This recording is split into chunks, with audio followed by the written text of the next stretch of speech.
Tiffany Houghton, and you are watching PopEntertainment.com. Hey, what's up, guys? It's Rachel from Pop Entertainment, and I am here with Tiffany Houghton. How are you doing today? I'm good. How are you? I'm doing great. So can you just tell us a little about what you do? We have never sat down with you before. So. Yeah, this is our little intro. So I grew up in Dallas. I've always loved to perform, always loved to sing. I started writing in a journal when I was 6 years old, playing piano when I was 8. And then went out and did a little alternate for Annie on Broadway when I was younger. And then went to Nashville for the first time when I was 15. And then moved out there when I was 17, learned how to write songs. Wow. Spent about 2 years there, and then moved to LA about a year ago. Wow. So yeah, it is not a very short story, but that's great. That's the short of the long story.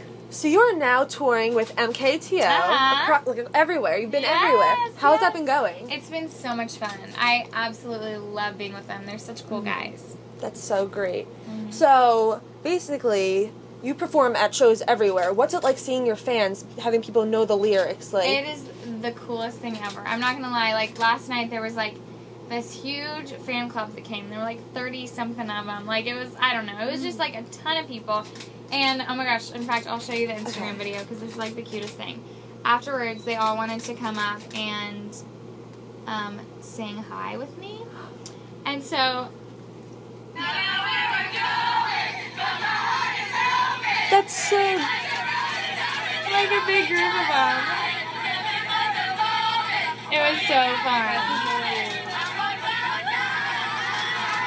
Well, and the coolest part about it for me is like, because I write the songs, it's like the coolest thing to see, like, okay, like I was sitting in pajamas like on my kitchen floor when I wrote that song, and like, you know, obviously just me and only me knew it. And then it's like the coolest thing to go around the country and to see people like singing the song that I sat on the floor like in my kitchen snapping my fingers writing, and it's just a really cool feeling. So like, how has like gaining your following changed your life? Like all of your fans, it's like crazy. Honestly, more than anything, like when I moved to Nashville, I didn't have any friends, and so I was like, you know what, I'm gonna start, you know, posting my music online, and like I made friends and fans that way, and you know, it's definitely not something that happens overnight, and I feel like with my fans, I feel like we all know each other pretty well, and like we do cool things for each other. Like today, I had this like really cool like meetup at the frozen yogurt place because they know I love frozen yogurt, and so you know, like, you know, 20 or 30 of them came and met up with me, and you know, we shared stories, and I sang some songs and took pictures, and we just had a really good time. So this year, what do you look to accomplish? Like with your music? Oh my gosh, where do I start? I'm really excited. I got played on the radio for the very first time while I was on this tour. That was really, really exciting. And so we're planning to do a little more radio promo in the fall. I would love to do that. I'd love to tour some more. I love being out on the road. I love performing. And you know, more than anything, I want to meet more fans. I want to like have that experience because it's so cool to meet people who you like talk to online and then, you know, meet them in person. So where do you want to travel? Like, you've been basically everywhere. Do you want to like go out of the country? I would love to go out of the country. I think that there are a lot of fans. I mean, I'd love to go to Europe, obviously. I think that sounds like incredible. It seems like there are like so many fans, just like I feel like the fans are so loyal in other countries. Like Brazil is like huge fandoms, and like I think there's so much in Europe and like Canada. I'm really excited to go up to Canada towards the end of the tour, and you know, just so many cool places. They're just great people everywhere. So who's your inspiration in your music? Like, so I grew up listening. Yeah, I grew up listening to a lot of singer-songwriters, and I love Shania Twain. I love Sarah Bareilles. I love Katy Perry. I love Avril Lavigne and Taylor Swift, and I love women that tell their story through their songs, and I look up to them a lot, and I think that, you know, having those kind of influences really has inspired me as an artist, and I write all my songs. It's really cool because I get to be in the driver's seat of my art, and I love that.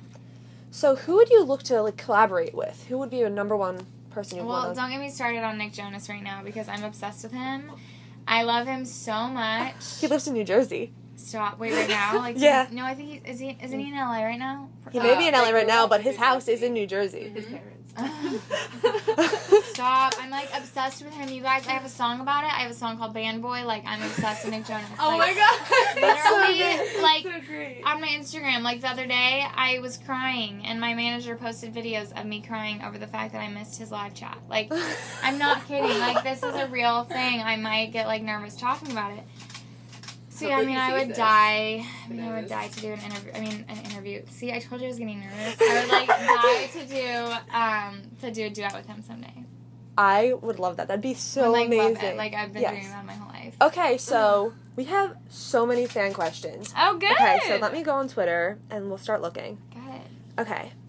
Cammy wants to know if you could break one world record, what would it be? Oh, my gosh. Cammy, if I could break one world record, what would it be? I mean, I want to sell more records than anyone ever has. So I guess, does that count? Yeah, that's a world record. It could There you happen. go. I'm going to break the world record with my record. Amanda wants to know, what's the craziest thing a fan has done to get your attention? Oh, okay, last night, oh my gosh, the cutest thing in the entire world. I was in Charlotte yesterday for a show, and this little boy comes up to me, and first of all, can we talk about the fact that his shirt he had made said, "Tiffany, will you marry me?" Oh. Okay, and he's like, I think he was 10, and in the back of his shirt I have a song called Love Like That, and he was like, "I'll be your love like that." So he runs up to me, and he grabs my arm, and he's like, "If I do a back handspring, will you give me a kiss on the cheek?" And literally, he was like, "This is my first kiss." And like, did a back handspring, and like, the cutest, I can't even, like, is that not the cutest thing I've That's ever like seen? so adorable. Like, the cutest thing. I thought that was really great. So, of course, he got his kiss on the cheek. Yeah. So, what is a song you want to cover in the future? And that was asked by Emily. Okay, so I actually just covered, I mean, not to make this like the Nick Jonas show, but like, but I just covered Chains, Nick Jonas' new song. I love that song. And I'm not gonna lie, I'm pretty proud of it. So yes. we'll just focus on The that link one. will be in the bio. Yes. Oh yes, it will. Apparently it will. So, what's one of your biggest pet peeves? And that was asked from Amanda. Biggest pet peeves. I don't like when other people cut themselves down. It makes me sad. Yeah. You know what I'm saying? Because we need to be nice to ourselves. So, okay, this is a good one. Bella wants to know, what's your most embarrassing experience? Oh my gosh. Where do I even begin? Alright, let's see. This was embarrassing. I have so many. I mean, we could go the Nick Jonas route, or we could go, like, another story. Okay. We'll just say that we'll go with this one. Okay, so I was a freshman in high school, and, like, there was this guy, Campbell, that I was obsessed with. He was a senior. And, not to be mistaken with Jake, this has happened another time. I've said in another interview there was a guy named Jake. But this one was Campbell. And, I'm, like, going to lunch, and I see him, like, in the cafeteria. He's, like, about to go off campus because he's, like, a big senior. Anyway, and I'm a freshman, and I'm, like, waving at him. Of course, like big. Like, I was, like, a nerd, okay? You guys, like, glasses, like, tennis shoes, like, big t-shirts. Anyway. So, I'm like, "Hey, Campbell!" And he's like waving, and then I realize he's waving to, like, lots of people behind me, and they all just, like, burst out laughing. It was so embarrassing. Literally so embarrassing. It was like something I would do. I do that kind of stuff all the time. It's mortifying. Yeah, It so, happens all the time. okay, Chelsea wants to know, what's your favorite part about meeting fans? Oh, my favorite part about meeting fans. I love when they tell me that they can relate to a song of mine. Like, because all my songs do come from my heart. They literally are real life stories that I was, like, really happy or really angry or really in love or really heartbroken. And so it's like we're like relating on a level that I feel like is just different. And I think that all those feelings are universal feelings. And so I love when I get to hear from a fan that they relate to it. Okay, this is going to be our last fan question. Okay. Kensley wants to know, what's your favorite song to perform live and why? Band Boy. Absolutely, no question.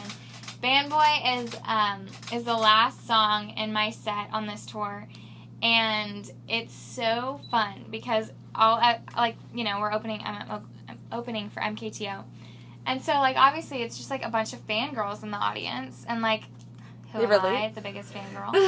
And so, like, we just all, I feel like that's, like, the moment that we're all just, like, we relate to each other. We understand each other. Everyone's like, oh, my gosh, she's a fangirl, too. I'm like, oh, my gosh, y'all are fangirls, too. Like, it's just, like, this really great connection that goes on. It's so much fun. It's so high energy, and we all just have a really good time dancing around to Band Boy. So this is going to be our last question for today. Do you have a message for your fans? Message for my fans. Be nice and work hard. I was told that so many times as a kid, and my parents always called me a butterfly. And so I wear a butterfly around my neck, and they said, one side of the butterfly represents working hard, and the other side represents being nice. And they said, if you do those two things, you can accomplish anything, and like you can fly. And so I love to tell that to my fans, and I love to tell that to people that I meet. That, you know, a lot of times people ask me how I got here, and I said literally it's those two things, and it's not giving up on those two things. So I guess that's my message. That's so great. Okay, well, guys, I'm Rachel from Pop Entertainment, and I'm here with Tiffany. We will see you later. Bye. Shotgun seat down an unknown road. Wherever you go, boy, I'm gonna go. Favorite jam on the radio.